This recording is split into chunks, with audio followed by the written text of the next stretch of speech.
بسم اللہ الرحمن الرحیم۔ آج کا جو دن ہے 23 مارچ، یہ ہم سب کے لیے بہت اہمیت کا حامل ہے کہ اسی دن قرارداد پاکستان، قرارداد لاہور 1940 میں پیش ہوئی، اور مارچ کا مہینہ ہمارے لیے اس لحاظ سے بھی اہم ہے کہ 12 مارچ 1949 کو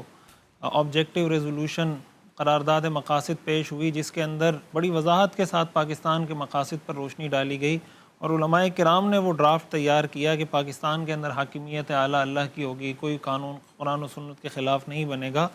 یہ پورا ایک تفصیلی ایک تاریخ کا ہمارا حصہ ہے۔ اس میں جو سب سے پہلی بات ہے وہ یہ کہ آج جگہ جگہ سے بعض اوقات یہ آوازیں اٹھنے لگتی ہیں کہ پاکستان ایک سیکولر اسٹیٹ ہے یا قائد اعظم ایک سیکولر اسٹیٹ بنانا چاہتے تھے، تو ظاہر ہے کہ تاریخ کو تو مسخ نہیں کیا جا سکتا، تاریخ کو مٹایا تو نہیں جا سکتا۔ یہ ساری چیزیں تاریخ کا انمٹ نقش ہیں کہ پاکستان کیوں بنایا گیا تھا۔ اگر پاکستان کا مقصد کوئی سیکولر اسٹیٹ ہی بنانا تھا تو پھر ہندوستان سے جدا ہونے کے پیچھے ریزن کیا تھی؟ یہ جو نعرہ لگایا گیا پاکستان کا مطلب کیا، لا الہ الا اللہ، قائد اعظم کی جو تقریریں ہیں جس میں انہوں نے بار بار یہ بات کی کہ ہم پاکستان کا یہ ٹکڑا اس لیے حاصل کرنا چاہتے ہیں کہ ہم قرآن و سنت کے نظام کو یہاں پہ پریکٹس کر سکیں، تو ایک تو جو سیکولر لوگوں کی طرف سے پاکستان کے مقاصد پر ایک طرح سے وار کیا جاتا ہے، پاکستان جس مقصد کے لیے حاصل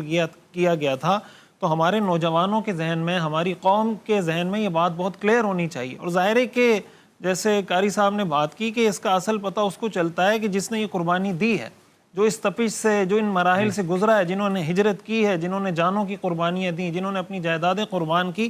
ہمیں تو اسے یہ سب پکا پکایا مل گیا۔ قرآن کریم میں اللہ تعالیٰ نے اس بات کا ذکر کیا ہے کہ بعض لوگ ایسے ہوتے ہیں کہ وہ اللہ سے وعدہ کرتے ہیں، لئن آتانا من فضلہ لنصدقن ولنکونن من الصالحین، کہ اللہ اگر آپ ہمیں اپنا فضل عطا کر دیں تو ہم صدقہ بھی دیں گے اور ہم بہت اچھے انسان بن جائیں گے۔ اللہ تعالیٰ فرماتے ہیں فلما آتاہم من فضلہ بخلوا بھی، جب اللہ تعالیٰ ان کو دے دیتا ہے جو وہ مانگ رہے ہوتے ہیں تو وہ اللہ سے کیا ہوا وعدہ پورا نہیں کرتے۔ اللہ تعالیٰ نے اس کا عذاب بتایا کہ جب کوئی قوم مجھ سے کوئی وعدہ کرے اور وہ وعدہ میں ان کو وہ نعمت عطا کر دوں، وہ قوم وہ وعدہ پورا نہ کرے، اللہ تعالیٰ فرماتے ہیں اس کا عذاب یہ ہے فَأَعْقَبَهُمْ نِفَاقًا فِي قُلُوبِهِمْ، کہ اللہ ایسی قوم کے دلوں میں نفاق پیدا کر دیتا ہے، ایسی قوم پھر منافق بن جاتی ہے، اس وجہ سے کہ انہوں نے اللہ سے کوئی جو وعدہ کیا تھا اس وعدے کو وہ پورا نہیں کر رہے ہوتے۔ تو آج اگر ہم دیکھیں ہمارے حکمران اس ملک کو جس طرف لے کر گئے ہیں، جس رخ پر ہمارے سیاسی لیڈروں نے اپنے ذاتی مفادات کے لیے جس طرح ملک کو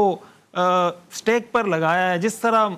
ملک، یعنی جو ہمارے ملک کے مسائل اس وقت ہیں، ظاہر ہے کہ ہمارے حکمرانوں کے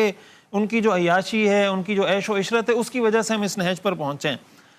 ایک وقت تھا، اس وقت کے قوم موجود تھی، ملک نہیں تھا، اس قوم کو ملک کی ضرورت ہے۔ آج حقیقت یہ ہے کہ ملک موجود ہے لیکن اس ملک کو ایک قوم کی ضرورت ہے۔ ہم اس وقت ایک قوم نہیں، ایک ہجوم بن چکے ہیں، یعنی ہمیں کوئی جس طرف ہمیں چلانا چاہتا ہے وہ ہمیں چلا دیتا ہے، سوشل میڈیا کا پروپیگنڈا ہو، کوئی نیگیٹیوٹی ہو، کسی کے خلاف ہمیں کرنا چاہے، کسی کے حق میں کرنا چاہے، ہماری قوم میں تحقیق کا مزاج نہیں ہے۔ اور میں یہ سمجھتا ہوں کہ اس کے اندر جو سب سے بڑا فیکٹر ہے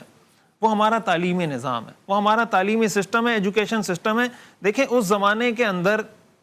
مدارس الگ قائم ہوئے، علی گڑھ کی یونیورسٹی الگ قائم ہوئی، یہ ساری چیزیں الگ الگ تھی۔ آج کا جو دور ہے، ظاہر ہے کہ یہ تو اسلامی ملک ہے نا، ہمارا ملک ہے، ہمیں اس میں آزادی حاصل ہے، ہر طرح کی آزادی آئین پاکستان ہمیں دیتا ہے۔ ہمیں ایسے نظام تعلیم کی ضرورت ہے جس کے اندر دین بھی ہو، جس کے اندر دنیا بھی ہو۔ آج تک ہمارے ملک کے اندر یہ جو دو نظام تعلیم چل رہے ہیں کہ دینی نظام الگ، دنیاوی نظام الگ، مسٹر الگ، ملا الگ، قرآن حدیث میں ہمیں جو علم کی تقسیم ملتی ہے وہ علم نافع اور علم غیر نافع کی ملتی ہے۔ اللہم انی اسألک علما نافعا، اللہم انی اعوذ بک من علم لا ینفع۔ تو میں یہ سمجھتا ہوں کہ جب تک ہمارے ہاں یہ تفریق ختم نہیں ہوگی کہ دین کو ہم نے اتنا محدود کر دیا ہے کہ دین قرآن حدیث پڑھنا مولوی صاحب کا، حاجی صاحب کا، تبلیغی صاحب کا، صوفی صاحب کا، داڑھی والے کا کام ہے، اور باقی doctor, engineer, pilot, scientist, chemist جو جس شعبے میں جا رہا ہے اس کو قرآن حدیث پڑھنے کی کوئی ضرورت نہیں۔ یہ جو تفریق کر دی گئی، ٹھیک ہے جو ڈاکٹر بن رہا ہے، جو انجینئر بن رہا ہے، اس کو دین کا وہ علم میں اعلیٰ مہارت حاصل کرنا اس کے لیے ضروری نہیں ہے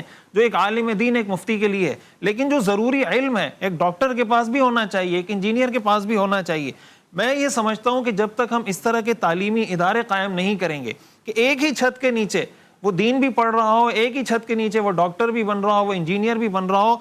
اور یہ جو تفریق ہے کہ مولوی کو مسٹر کی بات سمجھ میں نہیں آتی، مسٹر کو مولوی کی بات سمجھ میں نہیں آتی، جب تک یہ تفریق، یہ جو گیپ ہے ہم یہ برج نہیں کریں گے، ہمارے مسائل حل نہیں ہو سکتے۔ ظاہر ہے کہ یہ جو نوجوان ہیں یہ جو یونیورسٹی میں پڑھنے والے نوجوان ہیں، اسکولوں کالجوں میں پڑھنے والے نوجوان ہیں، یہ اس قوم کے بچے ہیں، یہ ہمارے بھائی ہیں، ہماری بہنیں، ہمارے معاشرے کے لوگ ہیں،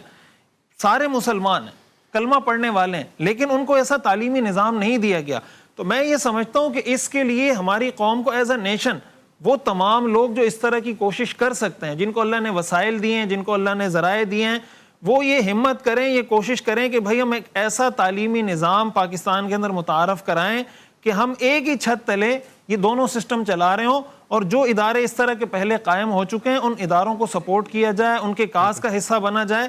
جب تک ہم پازیٹیو وے میں ایک سسٹمیٹک طریقے سے بڑے ویژن کے ساتھ لانگ ٹرم منصوبہ بندی کر کے کام نہیں کریں گے تو ملک کے مسائل نعروں سے 75 سال میں تو حل نہیں ہوئے، 75 سال اور بھی گزر جائیں گے، یہ حل نہیں ہوں گے. تو اصل بات یہ ہے کہ ہم ایک لانگ ٹرم پالیسی بنائیں اور ہر طرح کی اس کے لیے ایک پورا تعلیمی میکینزم، پورا ایک سسٹمیٹک طریقے سے آگے بڑھیں تو ہمارے نوجوانوں کے مسائل حل ہو سکتے ہیں.